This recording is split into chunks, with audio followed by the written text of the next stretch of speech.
things change, but the fact that the world situation had actually changed took a little while to sink in. Shock and awe quickly gave way to counterinsurgency and fourth generation, some would say fifth generation warfare. So what we see now is quite a bit from what we envisioned the world would be in the year 2000. And one of the things that has changed has been the civil affairs, civil military operations community.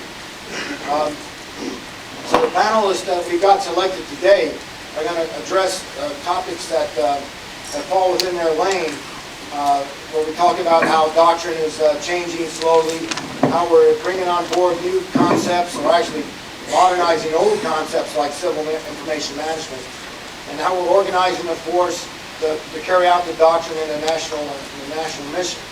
And we've got a series of distinguished panelists from across the Department of Defense, starting off with Colonel Retired Kurt Muller, PhD, who's a long-time member of the CA community.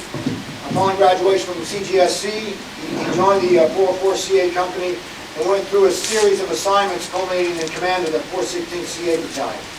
He's served overseas in a number of deployments, such as CTF Provide Comfort in Turkey, the J3 of JTF 160 in Gitmo, and 2 tours as a CA advisor to SAC Europe for implementation of the Dayton Peace Accord. He currently works in the Futures Sim Knowledge and Futures Center at US SOCOM in Tampa, in the Commander Strategic Development Group. Our next panelist you all know very well, Colonel Dennis Cahill, who's currently the G3 of U.S. Army CA and SIAP Command, a USMA graduate of '84, who was started off life as a field artillery officer, served in the Ranger Battalion as an FSO, which is definitely a challenging job. In '92, he saw the light, transitioned over to the 96th CA Battalion, and did a number of deployments there, including Somalia. And then he switched over to the Active Guard Reserve program and went through a series of grueling assignments, culminating in the one that he now holds, where he's the G3 of the entire CA and SIAP Command. So he's going to talk about what the Army Reserve CA community is, how it's reorganizing to face the challenges of the future. Colonel Simon Woolsey entered the Royal Military Academy at Sandhurst in 1980 and was commissioned into the Royal Artillery.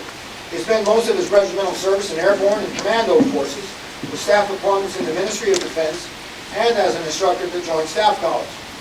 He commanded the 2-9 Commando Regiment in operations in Afghanistan and Iraq, and also has operational experience in Northern Ireland and Bosnia.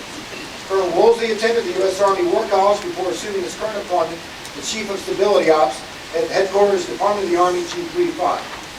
And last but certainly not least, Colonel Gary Montgomery, United States Marine Corps Reserve. He is the advocate for civil affairs within the United States Marine Corps. He has served in a variety of Marine Corps assignments, most recently in Iraq for 2 tours with the 4th Civil Affairs Group. In his civilian career, he's been a policy analyst with the Defense Modeling and Simulation Office, a military analyst at the Marine Air Ground Task Force Training Program, and a trainer of the Bosnian Army, the UN Border Observer in Montenegro, and a freelance war correspondent in Croatia. He's an honor graduate of the U.S. Army Civil Affairs School, and is a graduate of the Patterson School of Diplomacy and International Commerce. So anyway, without further ado, I'd like to bring on our first panelist, Kurt Muller. Would you mind putting the slides on? Yes. Then I can stay over here and everybody can hear me all right from here. First, an opening comment for Ron Bocci, who mentioned yesterday the question of how many Europeans speak other languages. That comes from the Eurobarometer periodic survey. And with no disrespect to my British colleague here, but you're in the same boat as we are, if you extract or subtract from that figure the British, that figure of 50-some% rises to 70-some%. So they have the same disability that we have of English being the lingua franca of the world, and therefore not terribly interested in communicating with other people. Mike Smith and I were both prepared to make presentations at this gathering, and we discussed our options and the like, and then did a coin toss, and Mike won the toss, but he'd only gotten as far as the first dozen slides, so knowing how long it takes to get that through, the approval process when you're a contractor at SOCOM. We decided, let's do it my way. And I sent my 3 slides, one of which is only a title slide, to General Hashem for review, and it sailed through with no problem. Now I got to tell you why. A number of the contributors to 2 of my books are UN interpreters. And one of them makes a great point that you would think that interpreters are in their business to make it clear to the second person in a conversation what the first person in that conversation had to say, and to do so accurately. The problem with that is it's only half the picture, because particularly in the diplomatic world, most of the time you obfuscate what you want to say. That's the way you reach agreement. So you have to then capture that obfuscation in such a way that it is acceptable to the other person. Well, that's what I've done with the slides. There's no way you can disagree with what's on these slides. But that doesn't keep me from giving you honest opinions. That's what I get paid to do at SOCOM. Poke people in the eye and tell them, well, this is where we're going and the like. So this is going to be a very open discussion as far as I'm concerned. And it's going to be more discussion, I hope, than presentation. Okay. We can go right to the second slide. There are elements we have 10 JSTAF directorates at SOCOM. And I would say that 8 of them are engaged in civil affairs futures. The 2 that aren't are only not engaged because they're not currently supplying what we're doing in the CA reserve. That's the 4 and the 6.